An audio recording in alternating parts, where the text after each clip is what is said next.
America needs a tidal wave of the old-time religion. I have sinned against you. How dare you! We have no need to doubt God. The harlot Babylon is preparing the nations to receive the Antichrist. I didn't even build that house with money from the church. I built it with money from my book. I don't make this stuff up. Repenting of your sin. It is a moral issue. They got together and swore a pact to the devil. I just enjoy seeing people worship, praising God. Hey everybody, and welcome to Believe It or Not. The show where we believe it? Or not? Yeah, I don't know. Hey, who knows what? What? Who's counting, right? I don't know if anyone really is. Are they? No, they're not. If you're at home and you're counting, let us know. We need to see what we believe and what we don't. Mm-hmm. I want an infographic. Yeah, exactly. What we believe, what we don't believe. Yeah. So. Well, I'm Damien Doepping. I'm Trevor Poelman. Let's get all cleaned up. Get all cleaned up. We're gonna clean our house. We're gonna clean our bodies. We're gonna make everything spick and span, and we're gonna do it for Jesus today. Oh, I thought it was gonna be like a spring clean thing, but you mean for the Lord? No, it's like physical, like cleaning your house, but for the Lord. It's a spring cleaning episode. Yeah, because we're doing Amway. It's actually not. Amway. It's like more close to summer. So, do you know Amway? Are they a grocery store? It's a cleaning supply company. Amway is a company that started in 1959. Okay. So a cleaning company that started in 59. No, they make cleaning supplies. Cleaning supplies. Okay. But it's less known for its actual products and whether or not they're good, and more so known for being one of the early MLMs. Oh, all right. Multi-level marketing. Not a pyramid scheme, folks. Okay. I don't know if I... It's totally a pyramid scheme. You can just get sued for calling them that, so we're not gonna. But they're a pyramid scheme. Oh, shoot, we got sued twice. It's a multi-level marketing company that started by two people. One was named J. Van Andel, and the other one was named Richard DeVos. Oh. Now, if that name DeVos sounds familiar, there's good reason. There's some family ties there. There is family ties. Okay. Yeah, so Richard DeVos is Betsy DeVos's father-in-law. Oh. Yeah, so that's cool. They were both salesmen for another MLM company called Neutralite, which was like considered the first one.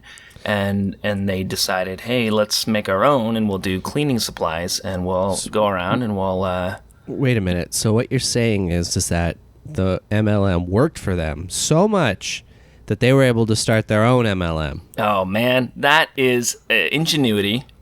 So they proved that this is not a scam.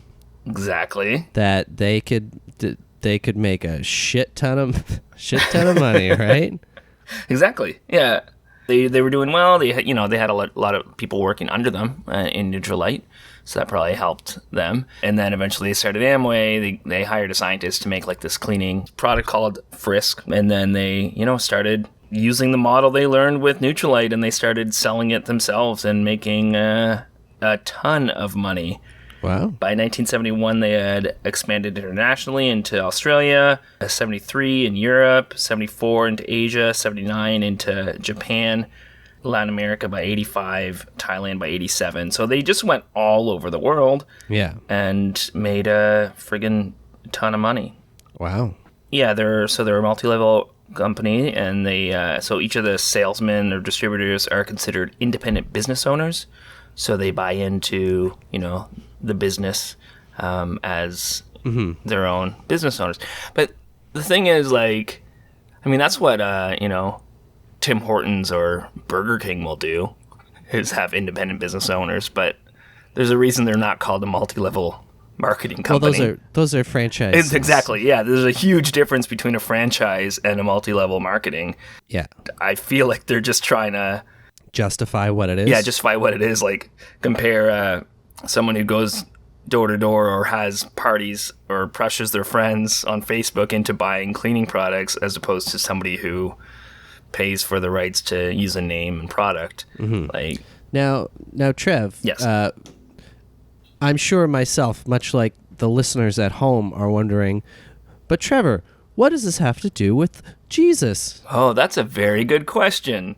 And the Lord. So, Amway considers themselves to be a non-religious organization. But But big asterisks. They've so Amway. Do you know what Amway means? Sorry, I spoiled it there with the American men against. It's just American way, the American way.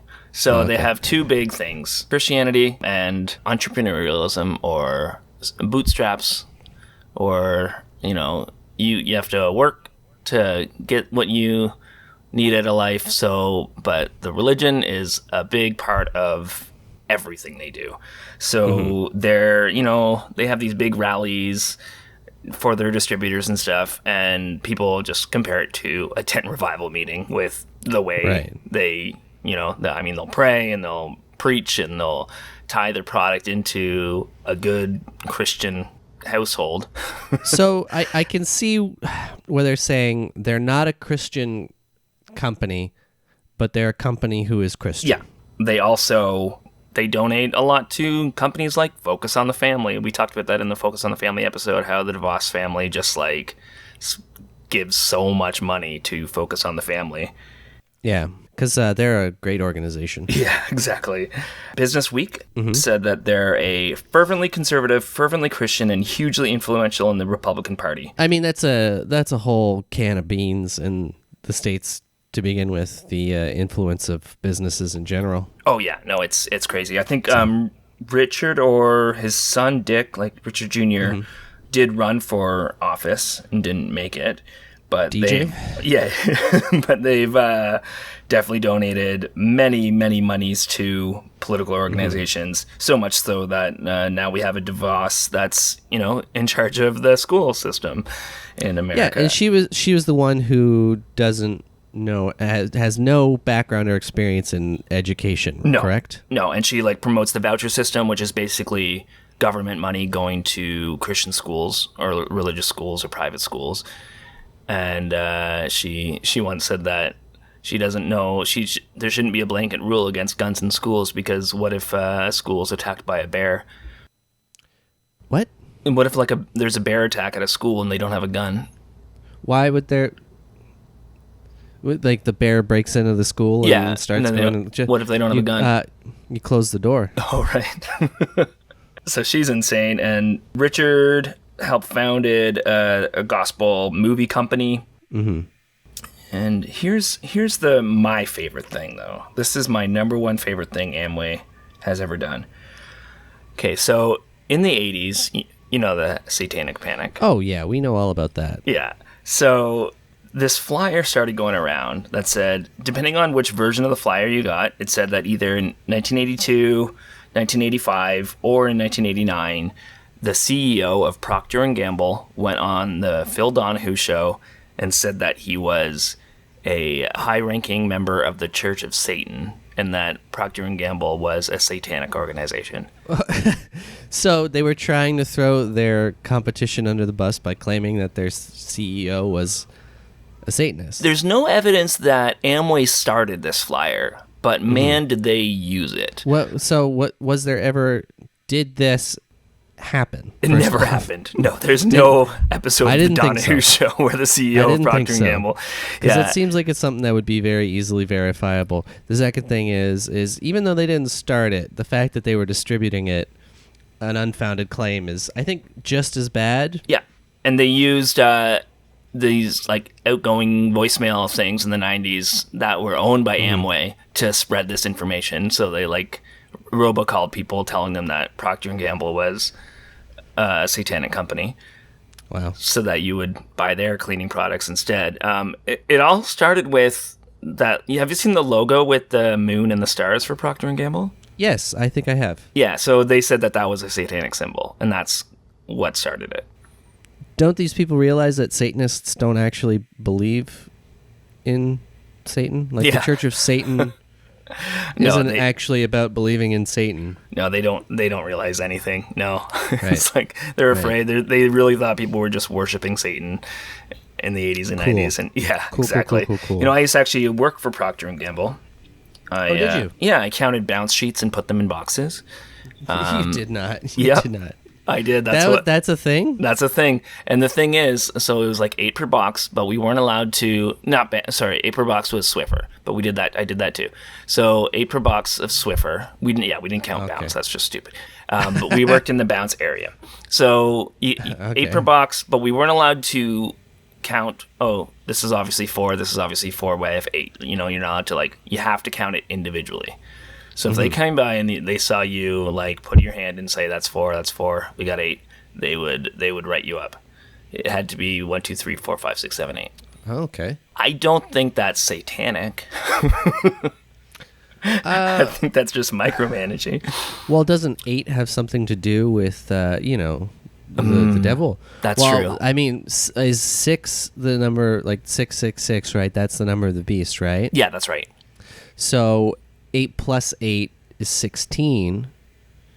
Yes. So 1 and then 6. So that's one of the 6s, and then if you're doing 3 boxes, that's 3 of the 6s. I think you just broke this thing wide open. Or no, I guess it would be 6 boxes. Yeah. Right. So if you had 6 boxes of 6. Yeah.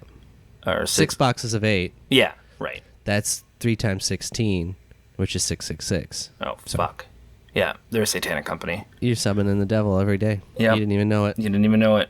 So in 2007, after many, many years of Amway spreading this rumor, Procter Gamble sued them and won $19.25 million in a civil suit.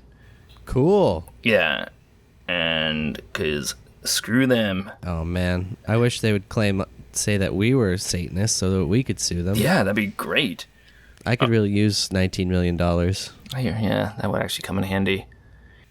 Oh, yeah. So also during this time, with the controversy around their logo, P&G changed the logo to just a PNG instead of the moon and stars. But in 2013, they're like, screw this, we're going back. We're not Satanists. We just use moon and stars. Yeah. I think the stars had to do with something with the founding members, a logo that went back to 1882. Yeah. I'm sure it's something innocuous. Like the moon and stars are there for everyone, but there's such that tie to the occult. The moon and the stars and the sun, they must be pagans or something. We should do an episode 2 on modern pagans, because I've heard that it's basically made up of what they think that pagans were like back in the day. There's nothing actually linking them. Oh, I'm not surprised by that. I mean, I feel that way about most of these organizations. Yeah. I mean, some could argue that modern day Christianity is the same way. Yeah. They've also been boycotted by LGBTQ organizations for donating tons of money to anti-LGBT organizations and for, going against Prop 8 and spending money on that and spending money on, just these terrible things. The thing about boycotting Amway is I doubt that they make their money from selling cleaning products. When's the last time you saw an Amway product? But they're still this billion-dollar company, right? Well, I was doing a quick look as well. But it seems that most of what they sell is other things as well, because they have a stake in the Nutra, whatever it is, the Nutrilite. The Nutrilite, yeah. So that's the one they started with, and then in the 70s they were able to become shareholders, and then eventually they ended up buying it. Yeah, so it looks like that's a big thing, but they have a bunch of different ways. So they've really diversified their options, not just the household cleaners, but health and beauty, artistry apparently. The Nutrilite, largest selling brand is the Nutrilite range, so that's their biggest thing. And sales exceeded $3 billion globally in 2008. Do you think that's sales though, or do you think that's It says sales exceeded $3 billion. Their employees, yeah. They're not employees, they're independent business owners. Again, I don't know. Yeah. It's hard to say. In 1997, it was reported that Amway had its own caucus in Congress. 5 Republican House members were also Amway distributors. Wow. Sue Merrick of North Carolina, Joe Christensen of Nebraska, Dick Chrysler of Michigan, Richard Pombo of Nebraska, and John Ensign of Nevada. Is that not in some ways a conflict of interest or something? I don't know. I feel like It must be. I feel like there's got to be something that stops that from being okay in the States. Yeah, But- that doesn't seem right. I guess there's not really much you can do about it. I don't know. Yeah. But it seems like a lot of power given to a corporation. Yeah, exactly. Yeah, and then just the whole pyramid scheme idea of it, using religion really to influence it, and then just the fact that these companies are predatory. Yeah. I don't know. Do you know anyone who's like really into selling MLMs? I don't. I know a few people who have over the years sold like different ones, like Unique is the big makeup one, or Pampered Chef. Yeah, It's I've like definitely seen like cooking supplies. isn't Avon one Avon, basically? Yeah, I believe so. Yeah, Young Living is the essential oils one. Oh, okay. Which that's all bullshit Well, too. of course it is. Yeah, but they all kind of get their structure and how they work from how Amway started. Yeah. Studies showed that 990 to 999 of 1,000 participants of Amway actually lose money. Yeah, well, that's how they make money. It's like a casino, right? Exactly. Yeah, the house always wins. So the reason they're not legally considered a pyramid scheme is because distributors were not paid to recruit people. It did not require distributors to pay a large stock of unmoving inventory, and distributors were not required to maintain retail sales, at least 10 per month. And the company and all distributors were required to accept returns of excess inventory from down-level distributors. So it's like an MLM, but a little slower moving. They want to keep you on a bit more long term. Yeah. Just another issue with MLMs in general is that they usually target moms. Mm-hmm. Like that's the main thing, because it's like, hey, you can stay at home and still make a living, and then they end up losing so much money that they could have been spending on taking care of their kid. Yeah, or but now they're getting a normal job. Yeah, exactly. In 2003, the India CEO was arrested for running a pyramid scheme. So India doesn't see it the same way as America. Right. They see it a bit more, either for what it is, or they could have been going a little more by their own books as well. Yeah. 2010, though, in the States, there was a class action lawsuit for alleged fraud, racketeering, and operating a illegal pyramid scheme. So even though on the books they aren't, they've been taken to court for 2009 in Canada. Oh. Well, everywhere but the States, it seems. Yeah, exactly. No, there was that one. There was a class action in the States. Oh, okay. Well, there too. Yeah, that was $56 million. They agreed to pay $56 million on these charges of operating an illegal pyramid scheme, and that was just in 2010. Well, I mean, if you're making $8 billion from one of your companies in a year, I think $56 million is a drop in the bucket to them, right? Yeah, it's true. Yeah, and they continue to lobby the government to loosen the restraints on what is considered a pyramid scheme. So if you're not a pyramid scheme, why do you have a lobbying group that's specifically trying to loosen the rules on pyramid schemes? Yeah, exactly. Yeah. Yeah, I had a friend, my dad had a friend that was always into these pyramid schemes, and Amway was one of the big ones. So we actually did have some Amway products in my house when I was a kid, and it was because, and he was definitely trying to get my dad to sell them too. Well, I feel like in the States there's almost a certain amount of a bit of like what that American dream is, right? You know, that get rich quick, you know? Oh, yeah. You're just waiting for that right thing, and then you're going to make that money. Yeah. And then it goes right back to their name, right? Like the American way. Like if you invest this a little bit of amount of money, you're gonna make the American dream a reality for you. I don't think that's necessarily what the American dream was, but I think that's kind of what it's sort of become a little bit. You know, a lot of disenfranchised millionaires, right?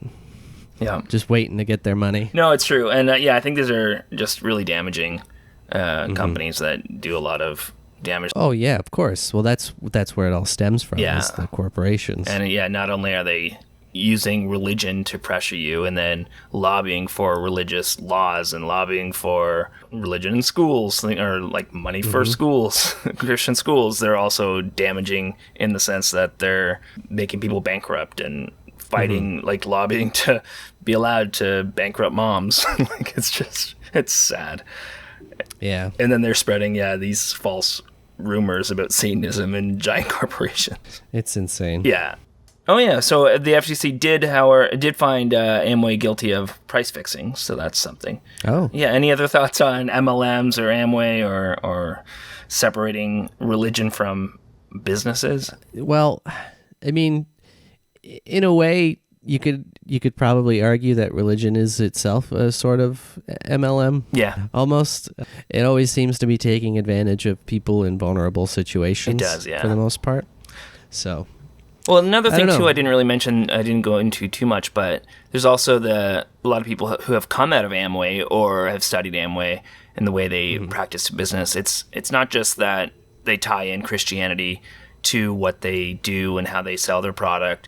They also have a very cult-like attitude for the company themselves and really get people to buy into what they do as a company and who they are as lead, like the CEOs and stuff, how they're viewed, to the point where it's almost like this euphoric, like I'm part of something bigger, cult-like practice. Yeah, like if you go through like the bite model, like we talked about in the cult episode, it hits a few of those things where like the company itself is almost a religion. Well, I mean that's a big thing for a lot of those things, right? It's, they make the brand bigger than everything else, and you can't slag the brand, right? Yeah, it's true. And it also kind of takes some of the culpability off the individuals involved as well. Mm-hmm. It does, or at least tries to. Yeah, and if you believe that like you're called from God to sell these all-purpose cleaners or whatever, then why would God want you to sell all-purpose cleaners? Well, because like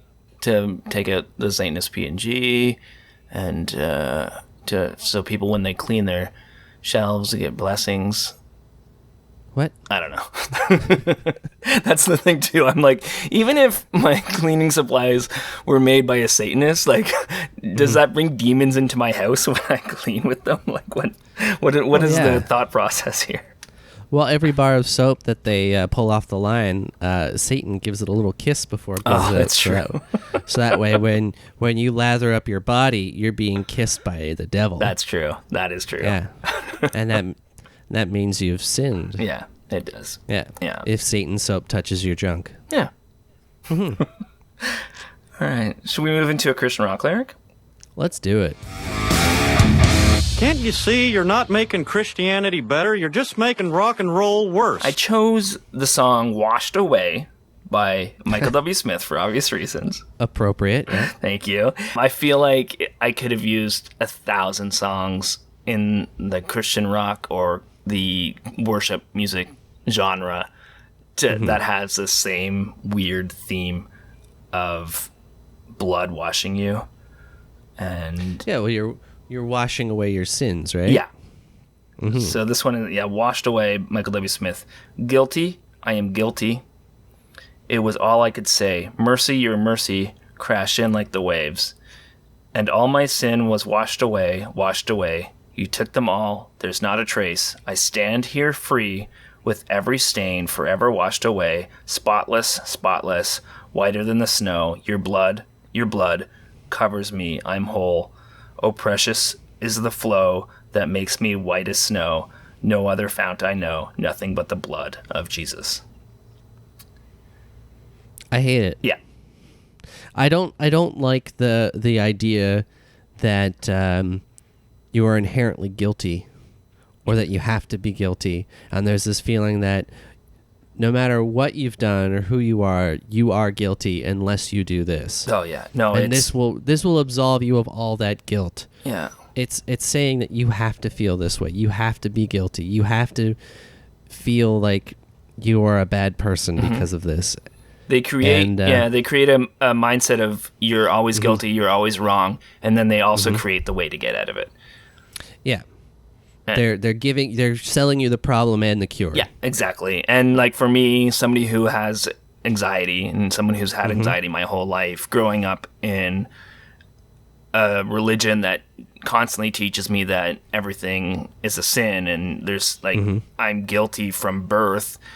Yeah. It just eats away at you, and you need therapy as an adult. Yeah, well, I mean, there's definitely something to the point of recognizing faults and flaws, and when you've done something that isn't necessarily good, and taking responsibility for it. But that's much different than just being like, it doesn't matter what you did, everything you did is bad, and you should feel guilty inherently because you were born into sin. Yeah, exactly. Actually, I'm a big fan of this YouTube channel called Zelf on the Shelf, and they're ex-Mormons. And I was watching an old video the other day where the guy was talking about how in Mormonism, if you laugh really loud, it's considered a sin. Really? Yeah, so he's just naturally a funny person, so he would make his friends laugh and then just feel guilty about it. So he just like spent his whole, teenage years just feeling guilty all the time because he made people laugh. Wow. Yeah, and I mean, I didn't relate to that, but I was watching it thinking like, well, at least we were allowed to laugh. But there was things that just made you feel guilty, like if you looked at a girl's butt. Sure. Yeah. Sure. I mean, as a teenager, yeah. I mean, what? Yeah. What the heck? Yeah, exactly. Yeah, I was gonna say the laughing thing seems like such a strange thing because a lot of like Christian things I've seen, they love to laugh. Oh yeah, it's like especially in the whole joy of the Lord thing. You're supposed to. Yeah. Well, for all the really lame, safe jokes, but that's cool. Sorry, I got a cuddle bug here. That's okay. For those of you who don't know, it's Trevor's kitty cat. Started out hiding under the bed, and now just needs me. It's not some weird roommate. Yeah. Although I'm sure when we were recording at your place, Colin would cuddle up with us. That's true. Yeah. Well, he's actually curled around my feet right now, good, snoring away. So. Okay. Good. Yeah. All right, folks. I guess what we're saying here is don't join an MLM. No. Don't use religion. Do your best not to. Yeah, do your best not to. Don't use religion to pressure people into buying soap. And don't feel guilty for seeing a cute butt. Yeah, I think if it seems like it's too good to be true, if it seems like a scam, it probably is. Yeah.